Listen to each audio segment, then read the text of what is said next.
വിഷയങ്ങളെക്കുറിച്ചും എല്ലാവരും കൂടെ പ്രതിപാദിച്ചു കഴിഞ്ഞു.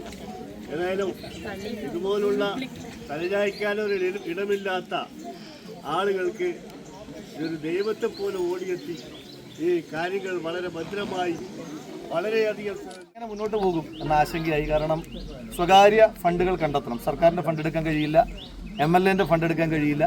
അപ്പോൾ അങ്ങനെ ഇരിക്കുമ്പോഴാണ് എൻ്റെ പ്രിയപ്പെട്ട സുഹൃത്ത് സഹോദരനായ ഉമേഷ് ഏട്ടൻ, മോഹൻ സാറിൻ്റെ മകനാണ്. ഉമേഷ് ഏട്ടൻ ദീർഘകാലമായിട്ടുള്ള ഒരു സഹോദരനാണ്. അപ്പോൾ അദ്ദേഹത്തോട് പറഞ്ഞു ഇങ്ങനൊരു ആശയമുണ്ട്. അപ്പോൾ എന്നോടൊപ്പം തന്നെ പറഞ്ഞു ഒരു CSR ഫണ്ട് ഞങ്ങൾക്കുണ്ട്, നീ ഒന്ന് അച്ഛനോട് സംസാരിക്കുക, അച്ഛൻ കൺവിൻസ്ഡ് ആണെങ്കിൽ ഞാൻ ഓക്കെ ആണെന്ന് പറഞ്ഞു. നേരെ മോഹൻ സാറിനെ പോയി കണ്ടു, സംസാരിച്ചു. മോഹൻ സാറിനോട് പറഞ്ഞു ഇങ്ങനെ ഒരുപാട് ആളുകൾക്ക് വീടില്ലാത്തതുണ്ട്. അപ്പോൾ മോഹൻ സാറിനോട് പറഞ്ഞൊരു കണ്ടീഷൻ ഉണ്ട് എന്ന് പറഞ്ഞു. സാധാരണ CSR ഫണ്ട് വരുമ്പോൾ ഒരുപാട് കണ്ടീഷൻസ് ഉണ്ട്. അപ്പോൾ എന്നോട് പറഞ്ഞു ഏറ്റവും അർഹരായവർക്ക് മാത്രമേ വീട് കൊടുക്കാൻ പാടുള്ളൂ, അങ്ങനെയാണെങ്കിൽ ഞാൻ ഈ പ്രോജക്റ്റുമായിട്ട് വരാമെന്ന് പറഞ്ഞു. അപ്പോൾ തന്നെ സമ്മതിച്ചു. അപ്പോൾ ഇന്നത്തെ ദിവസം ഇന്ന് നമ്മൾ 10ാമത്തെ വീടിൻ്റെ തറക്കല്ലിടുകയാണ്.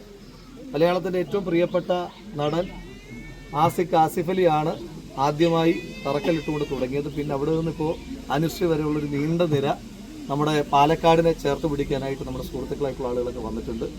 അപ്പോൾ മോഹൻ സാറ് കഴിഞ്ഞ വീട് വെക്കാൻ തന്നെ പറഞ്ഞു ഈ പദ്ധതി ഇങ്ങനെ തുടർന്നുകൊണ്ട് പോകും എന്ന് പറഞ്ഞു. അപ്പോൾ അതുകൊണ്ട് മോഹൻ സാറ് കണ്ണാടിയിൽ നിന്നും തുടങ്ങിയ ആളാണെങ്കിൽ ഇന്ന് ലോകം മുഴുവൻ പാലക്കാടിൻ്റെ അഭിമാനം ഉയർത്തിപ്പിടിച്ചുകൊണ്ട് ശൃംഖലയുള്ള ഇന്റൽ ഗ്രൂപ്പ് എന്ന് പറയുന്ന വലിയ ഗ്രൂപ്പിന്റെ മേധാവിയാണ്.